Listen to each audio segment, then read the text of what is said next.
President Joe Biden is getting impatient with us. Do you care? Doesn't really scream, get the vaccine, does it?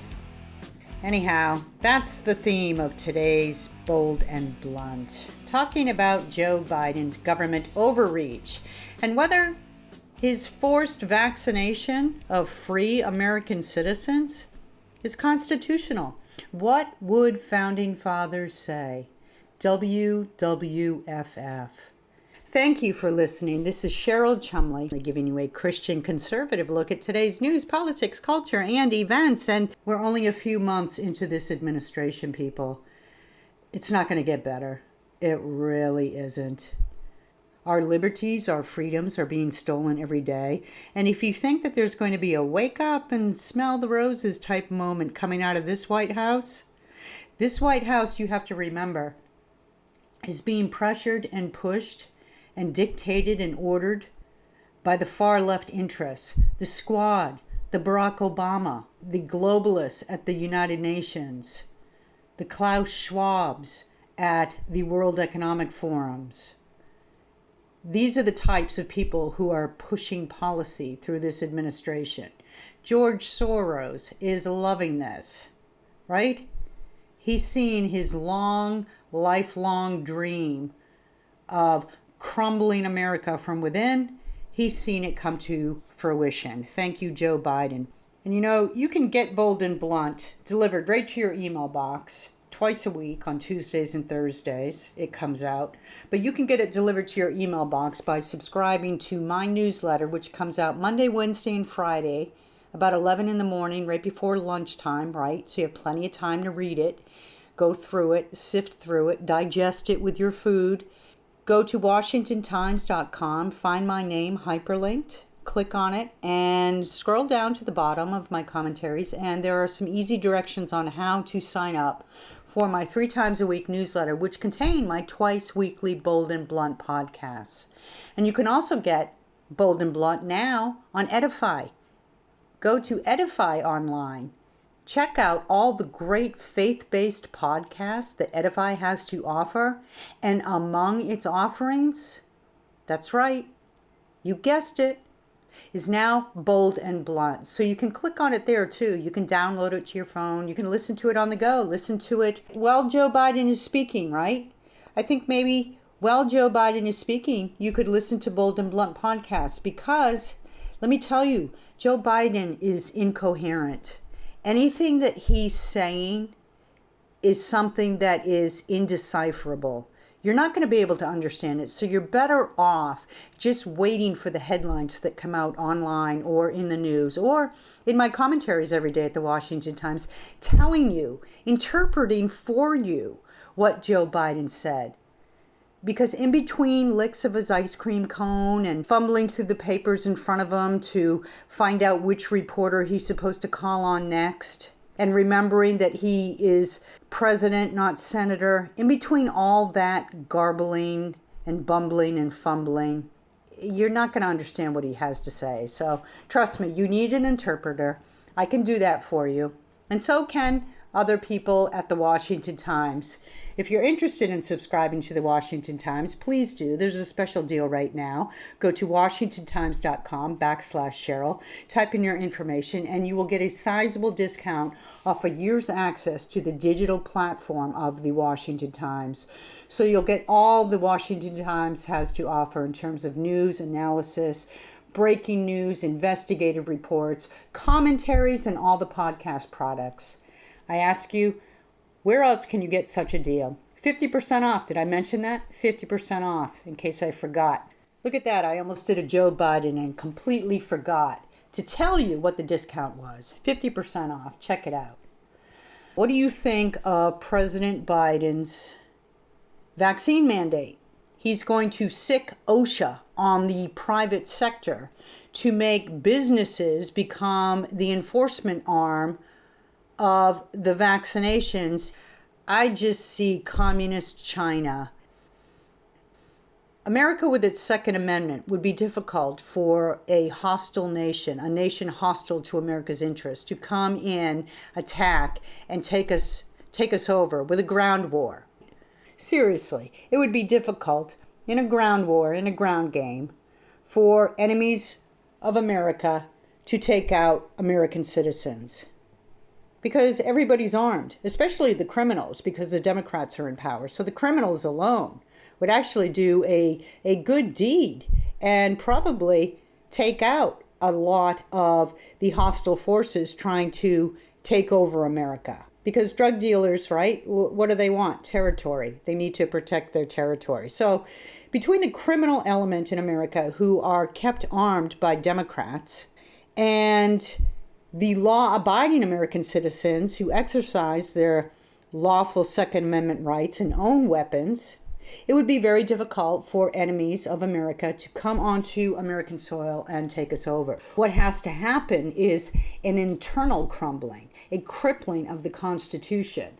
And you've got the teachers' unions busily doing their part by instilling an anti-America ideology into the minds of today's youth and tomorrow's leaders. You've got the unions doing that. You've got some businesses, some corporations going woke and deriding American consumers and shaming American consumers for thinking that America is not as racist as they believe America to be. And I'm not even sure they believe America is inherently racist, but that's the trend. That's the trend from their Great Reset World Economic Forum overlords. So to play the part, to play the game, they have to pretend like America is indeed racist.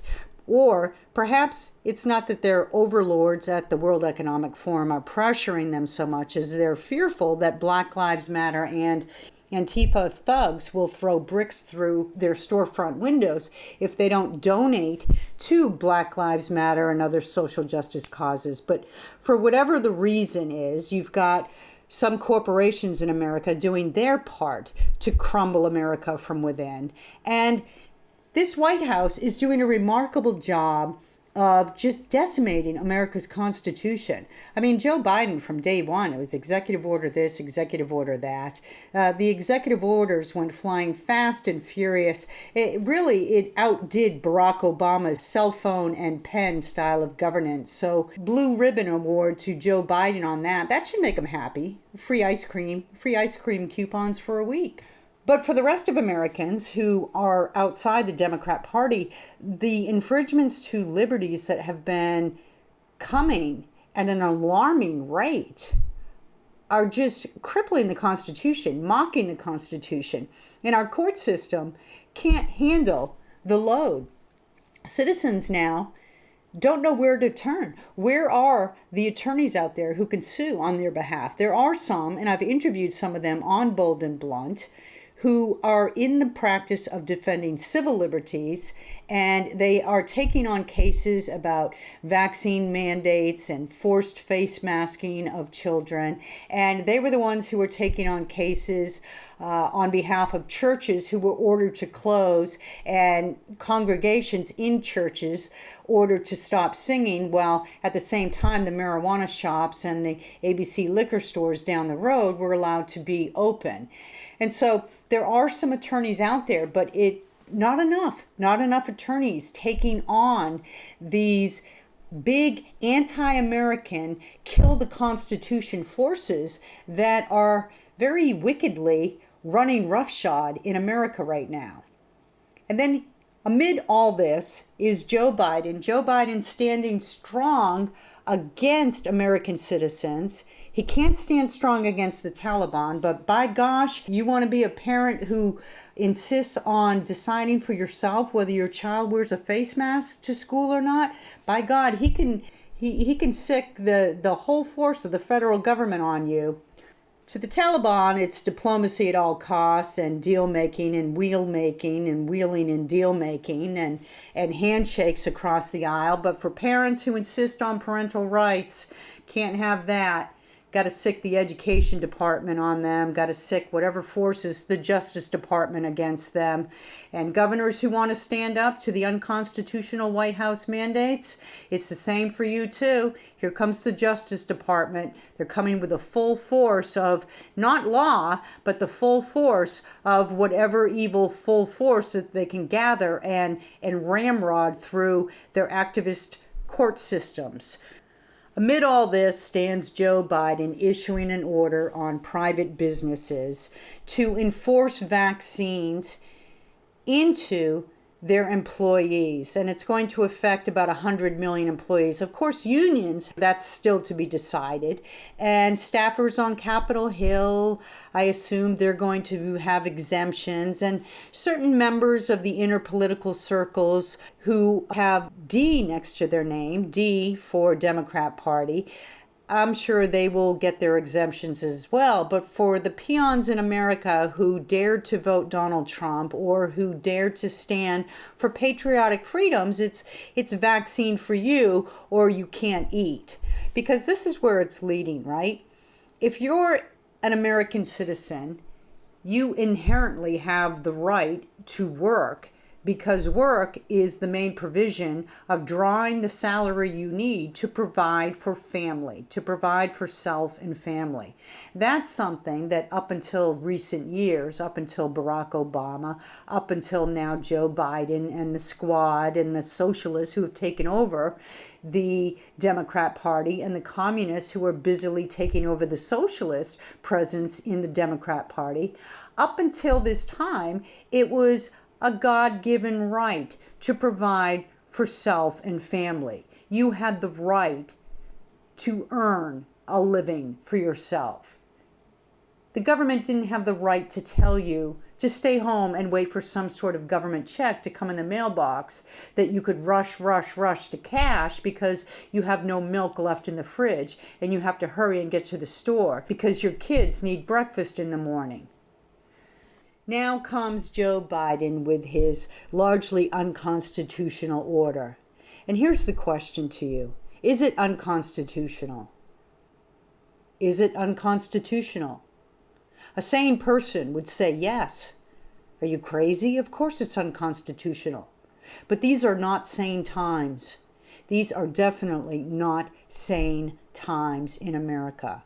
Nowadays, the Constitution means what those in power, those with the loudest voice, those with the deepest pockets, those with the strongest thug element supporting them, the Constitution means what they say it means. Law? Order? Those are old-timey principles that used to be commonly accepted principles, used to be commonly embraced principles, because whether you were Democrat or Republican, law and order were good things because it instilled calm. It brought security and safety. And those used to be ideas that they weren't political. It's not like Democrats disliked security in their homes while Republicans liked security in their homes. Those things transcended political party, political interests. We all wanted safe and secure homes. We all wanted our kids to have good educations. We all wanted to draw salaries that allowed us to provide for ourselves and better maybe our children's futures. We all wanted some common things in America. And they all fell back on the idea that in this country our rights come from God, not government. They all came from the basic premise of this nation's founding, this nation's exceptionalism, of our individual rights coming from God and government being there only to protect and secure those rights. Those things are out the window. Joe Biden, with his unconstitutional vaccine mandate that could affect 100 million Americans, that is currently being written in policy, in guidance by OSHA, telling American citizens what courses of medical treatments to take for themselves and their family. OSHA, the Occupational Safety and Health Administration, telling American citizens they have to take a shot. Well, Isn't that the new normal? Isn't that great? Is it constitutional? Will it be enforced? Will Americans resist? Will the Constitution, in the end, even matter? This is a big fight. Don't think of it in terms of vaccines versus no vaccines. Don't think of it in terms of coronavirus safety versus coronavirus insecurity. This is about one thing and one thing only. It's about individual rights. It's about the individual versus the government. Who holds the power here anyhow? Who's the boss here anyway? My guest, Kevin Roberts, he is the CEO of the Texas Public Policy Foundation, and I'm very happy to have him with me today on Bold and Blunt so we can discuss these vaccine mandates in some sort of sane and sensible manner, beginning with the notion that the president has absolutely no right, no constitutional right, no moral right to tell you, the American citizen, the American free citizen, to get a shot as a condition of going to work. Kevin, thank you so much for being on Bold and Blunt. I really appreciate your time. Well, thanks, Cheryl, for having me. It's a pleasure. So let's talk about these vaccine mandates that President Joe Biden, just issued orders for on private businesses. What did you think when he said he was growing impatient with the American people over these vaccines and it's time to mandate them? Well, pardon the perceived disrespect. I respect the man and certainly the office he holds, but in a good 18th century American spirit, I thought he needed to go pound sand. And I think beyond the issue, and I mean that seriously. Again, no disrespect to the man or to the office. I pray for him daily and just came back from church doing that. But the point is, this is precisely the kind of thing we fought in the late 18th century and we have fought around the world against, and that's tyranny. And it's come to our own shores, and our own president is doing this. This is not about vaccines or your choice or some listener's choice to receive a vaccine or not. This is about something much larger and much deeper, and that is our natural right to determine for ourselves. He does not have the power to do this, and it's about time. In fact, it's past time that the American people resist this. You know, your tone doesn't overstate at all. It's very rational. It's a very reasonable tone to strike when a president of the United States scorns the American citizens by pretending as if he's king and we're his subjects and that we have to obey his vaccine order. How did we get to the point in this country, and I know that you've heard from people like this out there, where they say, well, I don't want to wear clothes because the government says I have to wear clothing, and they compare that to the medical vaccine. What's your response to those people? Well, I'll pardon you the long academic response as a historian of America and instead talk like a regular guy who lives in Central Texas. And two things I would highlight, and then address your specific question about people just having been fed up to the point of saying, I'm not even wearing clothes because it's mandated. The first thing that's happened, and this dates back decades to the late 1930s with the beginning of the New Deal, is that the government has gotten larger and larger. We hear that so much that it's become trite. And so let me be specific. The administrative state, that is the full-time career bureaucrats inside the executive branch, have become more numerous and more powerful. And it's to recount a meme or a metaphor that we have seen or heard many times during our COVID experience, we have become the proverbial frog in the pot of water.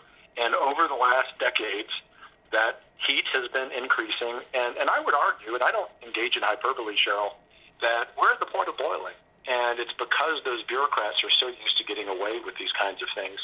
Remember that President Biden is a creation of that. He is a creature of the swamp, which is to say that he is a believer in that kind of power.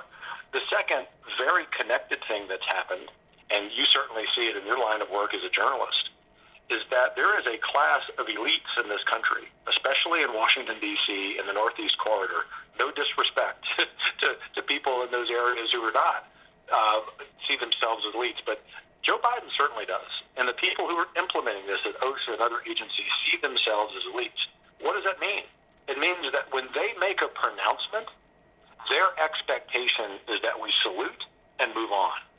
And the good news is that out in real America, outside the swamp, outside the coastal centers of elites, the rest of America does not agree with this. And it has gotten to the point where I see something almost every day, certainly at least a few times a week, in Texas and Virginia, sometimes even in D.C., where I travel often. Very rational people who follow politics but, don't make a living out of it, as some of us do, are so fed up with those trends that they're saying, to heck with it, we're not going to do the simplest thing that government is asking us to do, because all of this evidence indicates that government has become unjust. That's where we've come. And let's talk about for a second what I see as the root of how government has brought us to this point that we are the frog boiling in that pot of water, which I agree with. And that is, as this country grows more secular, we lose our individualism and we open the door for big and bigger and biggest government to come in. And I feel comfortable bringing this up with you because you just opened this Bold and Blunt podcast by saying that you just came from church praying for Joe Biden. Isn't that the problem in this country? Really, if you cut past all the clutter, that what it comes down to is we are turning the corner and becoming more secular. Yes, you hit the nail on the head. And just to hang on that point you mentioned, I'm here in downtown Austin. I'm Catholic. I made the choice to go to daily mass. Our bishop happened to be here. It doesn't usually happen for people who are not Catholics, but he was there today for whatever reason. And he made this point in his homily, which was a really good reminder for me, because I, like you and probably a lot of your listeners, are in the battle every day. And he said, and I'm sure he was thinking about the vaccine mandates. He certainly was thinking about the life issue.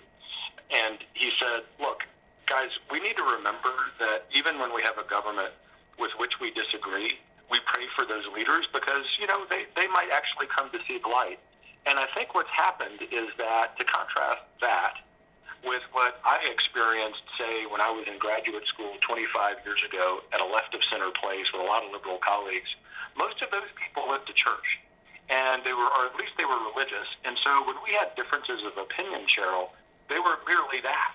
They didn't mean that life was coming to an end. And so the second thing that's happened, to underscore your point, is that the effect of that lack of religiosity is that institutions other than churches have come to replace churches, or for that matter, even secular but kind of faith-based organizations like Rotary Club. And that institution that has replaced those is the federal government. Therefore, it is not an exaggeration to say that a growing percentage of liberals and a growing percentage of Americans, unfortunately, have faith not in God, nor in church, nor even in sort of local institutions, but in government. And that's extremely dangerous when it comes to something we always have to be vigilant about, and that's fighting tyranny. And really, it feeds into this really vicious, hateful division that we have going on in this country right now. Because if you believe in God, you see that there's an end game that's higher than just the next political election. But if you don't believe in God, then it becomes an all or nothing. You have to win whatever political argument or whatever political issue crops on this earth. Yeah, that's a huge problem. We see that obviously in 2020 in two ways. To accentuate your point, obviously with the election, because there were tactics used in that election from the other side that were not merely fraudulent, not merely questionable, but evil and unjust. And I say that as a guy who does not subscribe to sour grapes theory, either in politics or in sports. If your side loses, you're better off figuring out how you can win next time than you are crying foul. But in this case, it is absolutely true in 2020 that a lot of that was going on. But the second thing that happened that predated that kind of set of tactics that the left used in the election was their very approach to COVID. And look, we've had a lot of tragedy in COVID. I would argue as much tragedy from the shutdowns as from the disease itself. But the point is that because people have lost sight that we really are on this earth for a finite amount of time.